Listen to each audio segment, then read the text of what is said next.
नमस्कार आई. नमस्कार. आज तुम्हाला काही प्रश्न विचारायचे आहे विचार. तुमच्या जीवनाबद्दल. हो. तर ते तुम्ही आम्हाला सरळ सरळ सत्य सत्य हो. उत्तर द्यायचं. सत्य. ठीक आहे. हं. तर सर्वप्रथम तुम्ही आम्हाला सांगा की तुमचा जन्म कुठे झाला. हं. तुमच्या घरात तुमचे भाऊ भावंड आई बाबा यांच्याबद्दल थोडीफार माहिती सांगा. सांगते. माझा जन्म गाव वाघोली, तालुका हिंगणघाट, जिल्हा वर्धा. ओके. आणि माझा जन्म 27/7/61. आता दिवसाचं नाव आठवत नाही, पण जन्मतारीख आठवते. मला 5 भाऊ, आम्ही 3 बहिणी होतो. अच्छा, म्हणजे टोटल 8. हां. आणि सर्व शेतकरीच होतो. त्याच्यात सर्व्हिस कोणालाच नव्हती. माझे भाऊ शेतकरी, भरपूर जमीन 65, माझ्या वडिलाच्या घरी 65 एकर जमीन होती. सर्व आपले नोकर चाकर सर्व होते. सर्वात मी लहान. माझ्या बहिणी शेतकऱ्यालेच म्हणजे कास्तकारालेच दिल्या. आणि माझे भाऊ कास्तकारच होते. काय नाही काय नाही. कास्तकारच होते. नंतर मग सर्वात शेवट माझं लग्न झालं. माझे 5 भावाचे लग्न झाले, बहिणीचे लग्न झाले. नंतर माझं लग्न झालं. तुमचं शिक्षण पण गावाला माझं झालं? वाघोलीलाच माझं 7वा वर्ग पास अच्छा. शिक्षण झालं. मग 2 वर्ष मी खाली राहिली. आणि नंतर मग मला कोणी पाहाले पाहुणे येत होते. पण माझ्या वडिलाचं म्हणणं असं होतं का मी कास्तकाराची पोरगी कास्तकाराला देत नाही, कास्तकाराला देईन. ओके. तर ये मला सर्व्हिसचे पाहायला, पण माझे वडील काही सर्व्हिसवाल्याला जवळ येऊ देई नाही, कास्तकारच. पण माझ्या वडिलाची एक अट अशी होती की मी मुलीचं लग्न करतो, पण मी काहीच त्यांना हुंडा वगैरे देणार नाही. म्हणून मग एक छोट्या खेड्यात कास्तकार लोक मला पाहायला आला. तुमच्या कोणत्या गावात तुमचं लग्न झालं? काजळसर. तिथल्या फॅमिली बद्दल थोडंफार सांगा. ठीक. मग नागरीजवळ एक खेड आहे काजळसर. तिथचे लोक मग पाहायला आले. आता त्यांच्यासोबत त्यांची ओळख पाळख म्हणून माझी गाठ पडली. मग माझं लग्न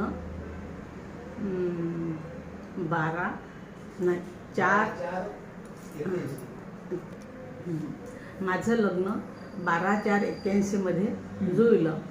आणि माझं लग्न ह्याच तारखेला झालं, रामजन्माच्या दिवशी झालं. मग मी लग्न होऊन घरी आली तेव्हा माझं घर खूप जुन्या पद्धतीचं होतं.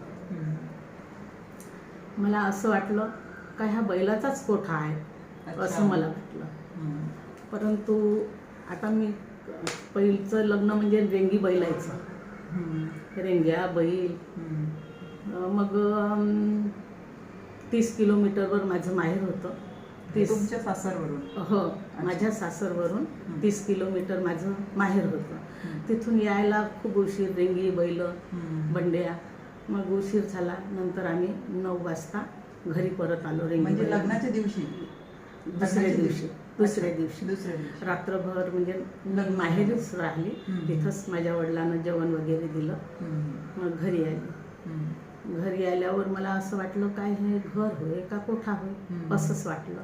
मग मी घरी आली आणि विचार करत बसली. मग विचार करत बसल्यावर त्या लोकांना नानुरा वगैरे मांडला आणि मला तिथं नेली. मग सुखरूप नानुरा झाला. सत्यनारायणाची कथा झाली. आणि मग मी घरात आपल्या नमस्कार करायला आली, देवाजवळ आली. तेव्हा मी अशी बोलली, मला सांगताना जरा हे वाटतं का माझी तर पिढी आता शेतीतच जाणार आहे, पण माझ्या मुलाची पिढी चांगली झाली पाहिजे. नोकरी पाणी सर्व मला बरोबर भेटलं पाहिजे. तुम्ही लग्न म्हणजे तुमचं जुळलं, तुमच्या बाबांनी लग्न जुळवलं. सासर म्हणजे शेतकरी कुटुंब पाहून, हो. कारण त्यांना शेतकरी पाहिजे हो होते. हो हो तर मग ते घर पाहायला किंवा असं आले नाही का? आले आले तर मग घर त्यांना पाहायला तेव्हा त्याला शेती दिसली ना. अच्छा. शेती होती, 20 एकर शेती होती. हम्म. पण शेती अशी होती का एक पाऊस आला का शेती पूर्ण पूर्ण जाणारी शेती होती. पण अशी मोठी शेती दिसत होती. हो मोठी शेती दिसत होती. अच्छा. मग झालं, लग्न झालं, सुखरूप घरी आलो. मी देवांना नमस्कार केला हम्म. आणि काम करायला लागले. आता तुम्ही तुमच्या सासरी नांदायला आल्यावर हो. तुम्ही कुठून सुरुवात केली? म्हणजे आता तुमचं नाव बदललं, हो. म्हणजे तुम्ही सासरी आल्या. हो. तुम्ही आता वाघोलीची मुलगी न राहता तुम्ही काजळसराची सून झाले. हो आता तुम्ही तेलांडे तुम्हाला नाव हो, लागलं हो. है ना. आता तुम्ही इथून तुमचा पहिला दिवस सुरू हो, झाला. हो. तर मग त्या पहिल्या दिवसापासूनची सुरुवात तुम्ही सांगा, ठीक. कुठपर्यंत की तुम्हाला किती मुलं झाले हो. आणि त्यांना कसं तुम्ही लहानाचं मोठं केलं, हम्म. शिकवलं, इथपर्यंत तुम्ही सांगा. मग मी घरी आली आणि सत्यनारायणाची कथा झाली, सर्व सुखरूप झालं. हम्म. पण माझं घर खूप जुनाट होतं, हम्म. म्हणजे बारीक कवलायचं. हम्म. आणि त्याची राजवट म्हणजे पिपे मडके अशी राजवट होती. मला पाणी आण म्हणलं हम्म. तर मी पाणी आणायला गेली तर त्या राजनात मला पीठ दिसलं. मी गडवा बुडवला पण तो पीठ दिसलं. अरे देवा, हे पाण्याचं राजन पिठाले आहे. तर पाणी कशात? मग मला खूप विचार येत गेला. तरी पण मी कमरेला शेव खोसला आणि कष्ट करायला सुरुवात केली. आता मला असं वाटे का खूप आपण काम करावं आणि आपल्या भावाच्या बरोबरीत आपण या. म्हणून मी खूप खूप कष्ट केले. बरं, एक थोडंसं सांगा की तुमच्या माहेरी किती शेती होती आणि आता सासरी किती आहे? माझ्या माहेरी 65 एकर शेती होती आणि सासरी 22 एकर होती. अच्छा. हा. तर मग मला खूप विचार ये. त्यांचे घरं गेली पाहायले, खूप सुंदर, सर्व त्यांची वावरं सुंदर, भलते सर्व. आणि आपलं म्हणजे एक पाणी आला का आपले वावरं वाहतच आहे. मला विचार ये खूप. आपल्या जीवनाला मी क्रोध केला. आता क्रोध करू करू मग मला मुलं झाले, 3 मुलं झाले. एक मोठा ज्ञानेश्वर तेलहंडे, दुसरा मुलगा एक योगेश्वर तेलहंडे आणि तिसरा राजेश्वर तेलहंडे. आता मधातला मुलगा देवा घरी गेला. मग राहिले 2 मुलं. आता ह्या 2 मुलाला घेऊन मी आपला परिवार सांभाळला. त्याच्या शिक्षणाची बाजू आली. काजळसऱ्यात 7 वर्ग शिक्षण शिकवलं. आता माझ्याजवळ काहीच उन्नती नव्हती शिक्षण शिकवायला. वावरं पुराणं गेल्यामुळे माझ्याजवळ का राहणार.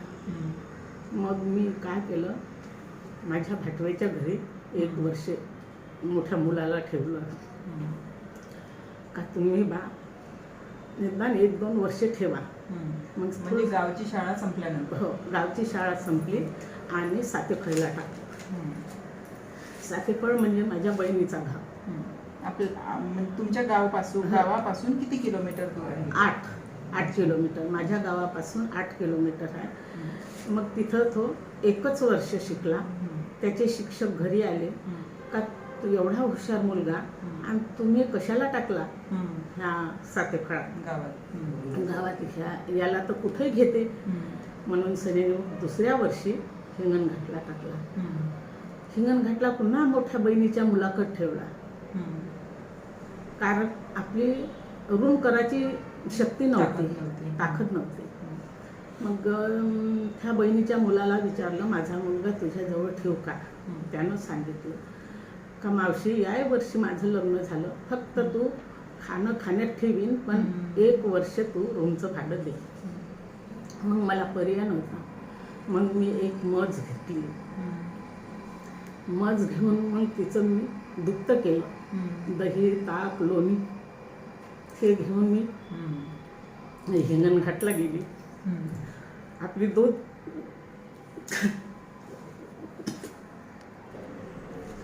बरं, तुम्हाला एक प्रश्न विचारायचा आहे विचार की तुम्ही तेलांडेंच्या घरी आले हो. संसार थाटायला, हो. तर तेव्हा तुमच्या फॅमिलीमध्ये किती जण होते?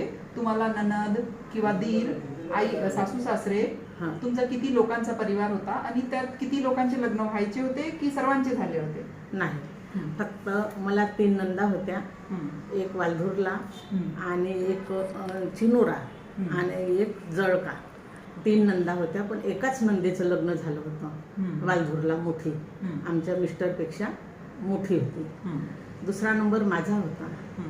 मग माझ्या 2ही नंदाईचे आणि एका दिराचं लग्न व्हायचंच होतं. म्हणजे 3 लग्न तुमच्या तुमच्या हाताने झाले? माझ्या हाताने हे 3ही लग्न झाले. म्हणजे तुम्ही सर्वात मोठे घरचे? सर्वात मोठी. सासू सासरे सर्व होते, पण बिलकुल म्हणजे त्यांना शिक्षणाचा काहीच मार्ग नव्हता. म्हणजे तुम्हाला झिरोतून सुरुवात करायची होती? हो. शून्यातून विश्व. हो. तर शिक्षण म्हणजे काहीच नव्हतं. माझ्या मिस्टरला 2च वर्ग शिक्षण आहे आणि नंदा म्हणजे माझ्याच हातच्या शिकलेला. फक्त एक मोठी नंद, तिला 2 किंवा 4 वर्ग होते. पण मग यांना मी घरात गेल्यामुळे मग यांना शिक्षण पाणी मी दिलं त्याला. असं राहायचं नाही, वावरात जा लागते म्हणून आपण शाळेत जायचं, शिकायचं म्हणून मी त्यांना शिकवलं. मग नंतर मुलं बाळ झाले. मग मुलाला गावात नाव टाकलं. मग नाव टाकल्यावर 7 वर्ष गावात राहिला, 7 वर्ग. मग नंतर मग सातेफळीला टाकला. सातेफळीला 1 वर्ष राहिला.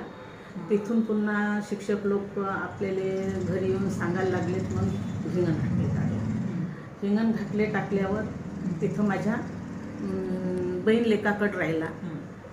मग मी आपली दही दूध विकून 300 रुपये महिन्याचे त्याच्याजवळ नेऊन देऊ, मुलाजवळ किंवा बहीण लेकाजवळ रूमचं भाडं आणि त्याच्या शिक्षणाचे पुस्तकं वह्या इथे मी आपली घेऊन देऊ.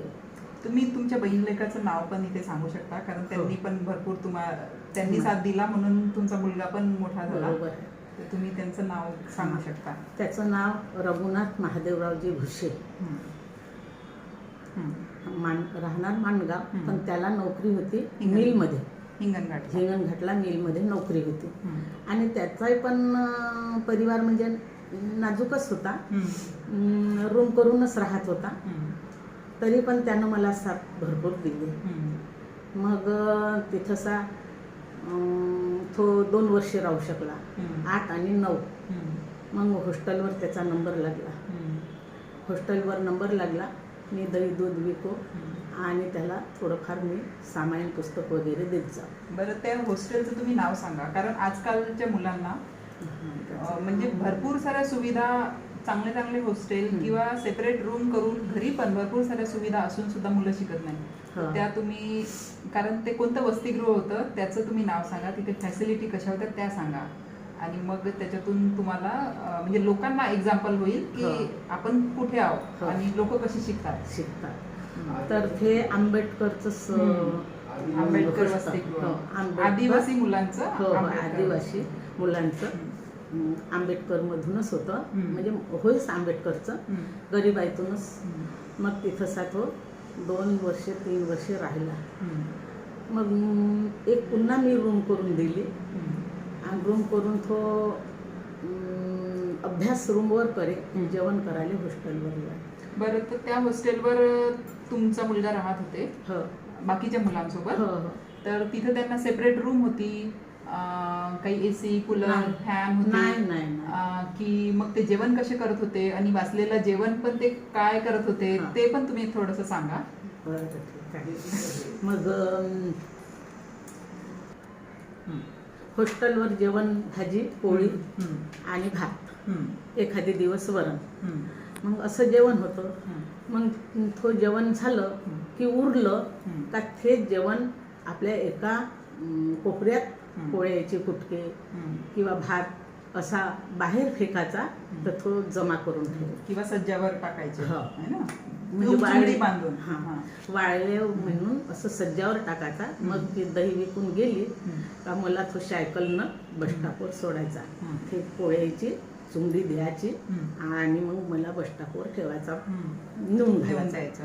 मग मी त्याला 100, 200, 50 असे रुपये खर्चासाठी, बाबू हे 100 रुपये घे आणि तो आपला खर्च भागव. तर असं करून मग मी आपल्या हॉस्टेलवर त्याचे 15वा वर्ग झाला. हॉस्टेल 15वा म्हणजे त्यांनी कशात शिक्षण केलं? BSc केलं की आर्ट केलं की BCom केलं? BSc केलं का? BSc केलं.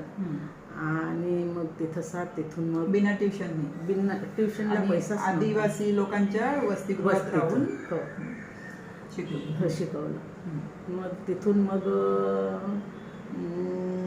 शिक्षण झालं. मग नंतर त्याचा नंबर लागला. 15 वर्ग शिकला. त्याच्यानंतर नागपूरला नंबर लागला. मग नंबर लागल्यावर त्यांना मला सांगितलं का मला काहीच नाही पाहिजे, डोनेशन नाही, काही नाही, फक्त मला ॲडमिशनची फी पाहिजे. तर तुला किती लागते ॲडमिशनची फी? त्यांना सांगितले का मला 90,000 रुपये पाहिजे. मला काहीच नाही, डोनेशन नाही आणि काहीच नको देऊ, फक्त माझी फी. म्हणजे नागपूरच्या कॉलेजमध्ये फायर इंजिनिअरिंगला नंबर लागला होता. तर त्याच्यासाठी त्या कॉलेजचा खर्च होता 90,000. तर ते फक्त पैसे लागणार, डोनेशनचे पैसे नाही. बिना डोनेशननी त्यांचा नंबर लागला. बिना डोनेशनच नंबर लागला.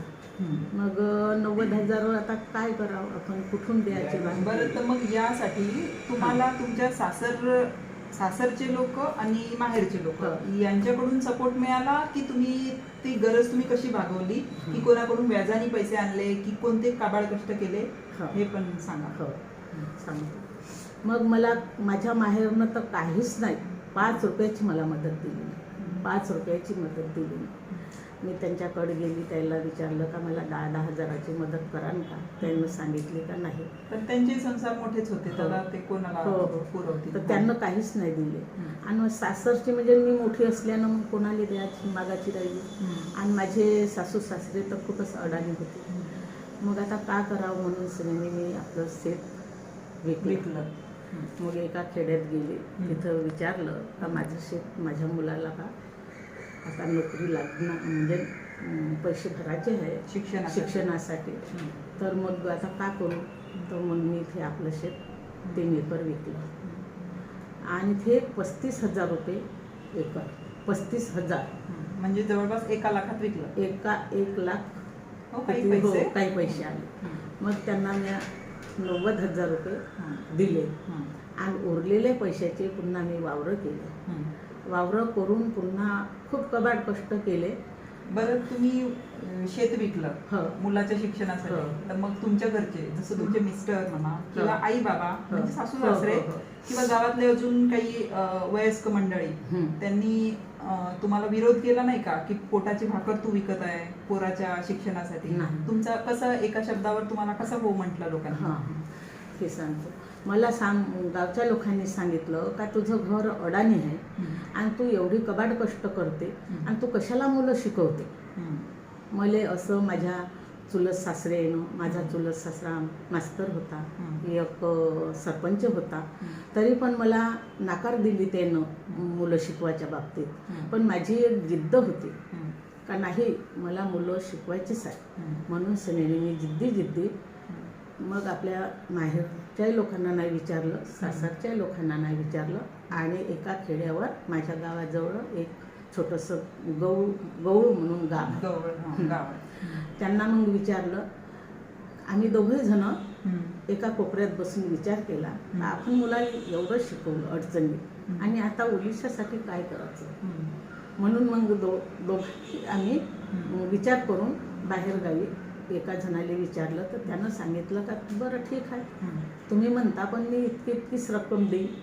म्हणून मग आम्ही ते वावर विकलं आणि ते रक्कम मुलाजवळ दिली. काही पुन्हा त्याच्या पोटाची सोय म्हणून मी आपल्या बचत गटाच्या लोन काढलं. 50,000चा त्यांनी चेकच पाठवला त्याच्या कॉलेजला नागपूरला. त्यांना मी दयावया करून साहेब लोकांना का माझा मुलगा एवढ्या खेड्यातला इतक्या दूर तुम्ही शिकवला, त्याने सांगितलं का इतक्या दूर तुमचा मुलगा गेला तर आम्हाला कॉलेजचं नाव सांगा. पण मला आता ते कॉलेजचं नाव येत नाही. Fire engineering. तर मग त्यानं डायरेक्टच मी मुलाला विचारून पत्ता दिला आणि 50,000चा चेक त्यांनी कॉलेजला पाठवला, माझ्या गटातला, बचत गटातला. मग असं करून ते शिक्षण झालं. मग दुसऱ्या वर्षी मी वावरं केले, खूप कबाड कष्ट केले. मग दुसऱ्या वर्षी खूप शेती पिकली. म्हणजे माझ्या घरच्या वावरात नाही तेवढे पिकले, पण मी बाहेर इकडं नदीच्या या अंग शेत केलं. मला 125 पोतं सोयाबीनच झालं, 52 पोते चणा झाला आणि कपास झाला, कापूस. त्यांचे पैसे गोळा करून दुसऱ्या वर्षी मग मी त्यांना भरून दिले. दुसऱ्या वर्षीची बचत गटाचे नाही, मग मुलाले दुसऱ्या वर्षीची ॲडमिशन भरायला लागली ना, तर मग दुसऱ्या वर्षीची त्याला ॲडमिशन फी दिली आणि मग तो बचत गटाचा चेक दिला. आणि मग ते मी आपलं कर्ज फेडलं.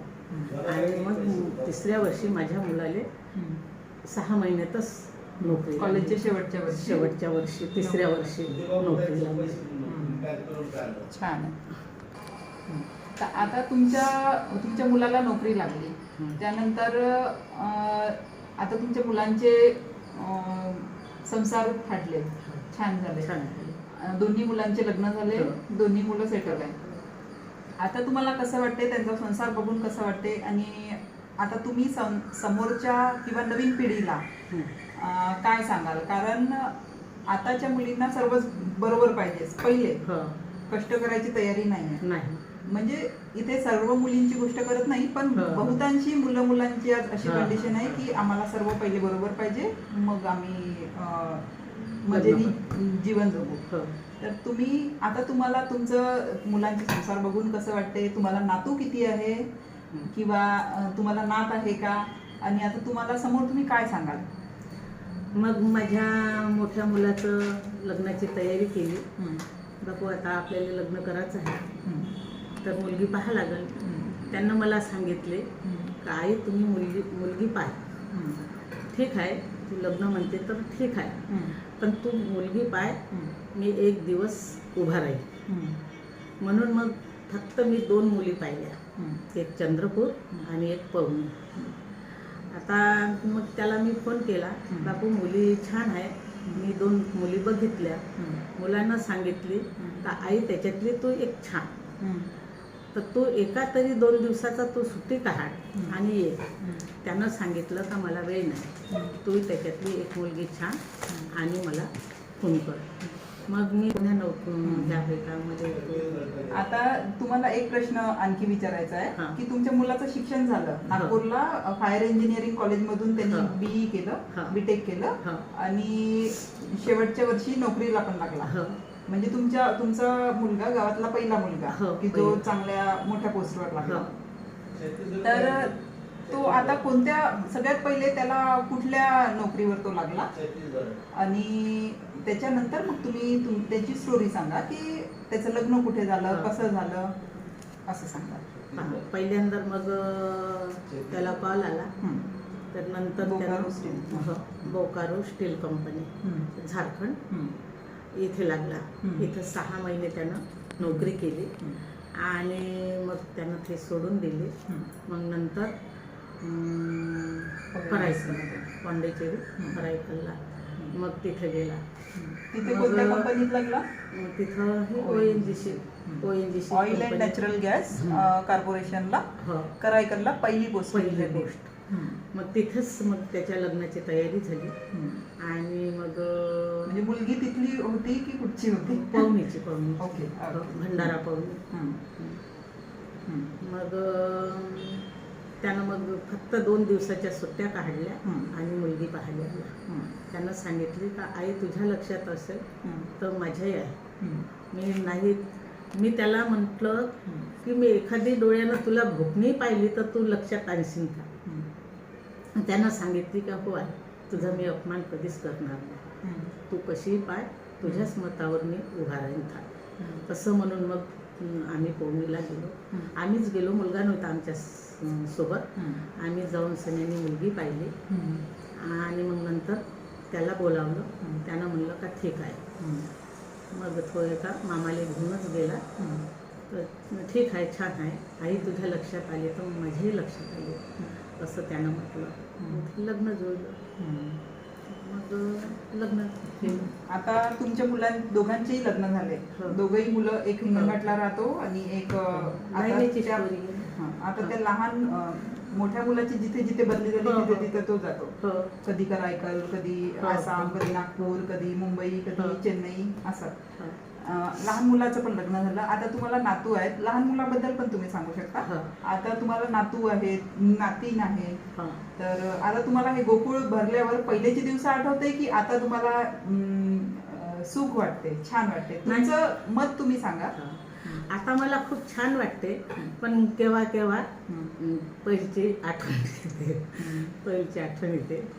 आणि कसे अशी दिवस करत काढले, होती, हा, कसे घरी दिवस कोण- काढले, अशी मला आठवण येते. नाही तर आता खूप छान वाटते. आपल्याला चांगलं खायला भेटते, प्यायला भेटते, नातू नातवंडाई संग चांगलं छानपैकी राहायला भेटते, सर्व काही आहे. तर मी मुलगा शिकवलाच नसता तर मला आसाम कुठं आहे की मला कान्याकोपऱ्यात आहे की कुठं आहे, मला फ्लाईटवर बसायला भेटलं नसतं. विमानावर 4 वेळा मी विमानात बसली. मुंबईला गेली, मुंबईवरून आसामला गेली, आसामवरून पुन्हा मुंबईत आली, पुन्हा मुंबईत आल्यावर पुन्हा आणखी आता चेन्नईत आली. सर्व व्यवस्थित आहे, खूप छान आहे. माझ्या मनाला एक मला सुना भेटल्या, माझ्या मनाला एक माझी नातू छान आनंदित आहे आणि खूप खूप छान आहे. धन्यवाद. आता मला थोडंसं तुम्ही सांगा की तुम्ही बिलकुल झिरोपेक्षाही झिरोपासून तुम्ही सुरुवात केली, कारण तुम्ही एका श्रीमंताची मुलगी होते, है ना? तुम्ही सांगता की तुम्ही 65 एकर वाल्याची म्हणजे मुलगी होते. तुम्हाला 5 भाऊ होते. 5 भाऊ 3 बहीण. हा.